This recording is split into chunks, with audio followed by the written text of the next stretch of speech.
Hello and welcome. On behalf of your children, I want to thank you for investing your time and energy to learn and implement the lessons presented in this course. The point of this course is to give you the skills and confidence you need in order to enhance not only the stories you read with your children, but also ultimately every encounter you have with them. Hi, I'm Mary. I'm the co-author of this book, Early Learning Through Play, Library Programming for Diverse Communities.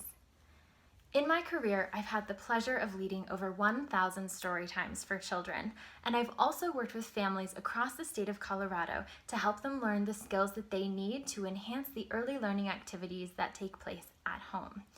In my career, I also worked with the Colorado Libraries for Early Literacy.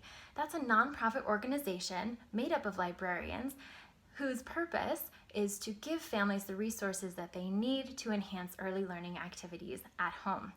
One of the things that you'll see throughout this course is every child ready to read. And that is something that's been designed by librarians to help families not only in story time, but at home as well. It used to be that it was made up of terminology that was difficult to understand. Things like dialogic reading, which isn't a term that's often used in everyday conversation. Because of this, librarians determined that they wanted to change it up a little bit to make it more accessible to families. And that's why it's now read, write, sing, talk, and play. And in this course, you'll see that there's a segment for each one of those things. And when those 5 are blended together in tandem, that is when your child has the best early learning experience possible. This course is designed for children ages 0 to 5. Now, if you have older children, you can use some of these skills with them as well, but it really is targeted for that 0 to 5 age group. Why do we target that age group? Because between especially the ages of 0 and 3, children are really growing their brains and building neural connections all the time. If you have a child between the ages of 0 and 3, you know this.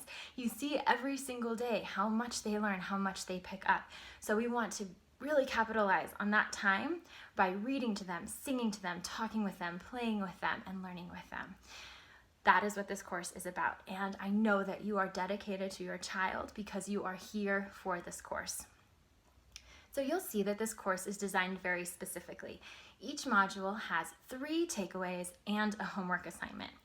It's designed in a 7-day section, so that means that you can do one piece of it every day for 7 days. Do the homework assignment, then come back the next day for the next one. Each section is only about 5 minutes long, so really you could give me 5 minutes of your lunch hour every day this week and then take those lessons home to work with your children. Now you can, because it's an online course, do everything at once. I don't recommend that only because we're trying to build a habit here. While you can binge everything to have a sense of what's going to be happening, building these into your daily routine is really what's going to help set your children up for success. I'm very excited to work with you and to get you through this course. So in the interest of sticking with that pattern, we have 3 takeaways. The first one to remember is that you are your child's first and best teacher. Even if your child spends most of their day with a caretaker or with a daycare provider, you are still the person that they come home to every night. You are still the person who is with them beyond just school. So remember that no matter what, you are your child's first and best teacher, and they want to mimic everything you do. So by incorporating what you're learning in this course, you are going to be modeling really good behavior for them. The second thing to remember is that your child is always learning. So these activities don't have to be done right before bed. They can be done at the bus stop. They can be done in the doctor's office. Remember that learning is happening all the time.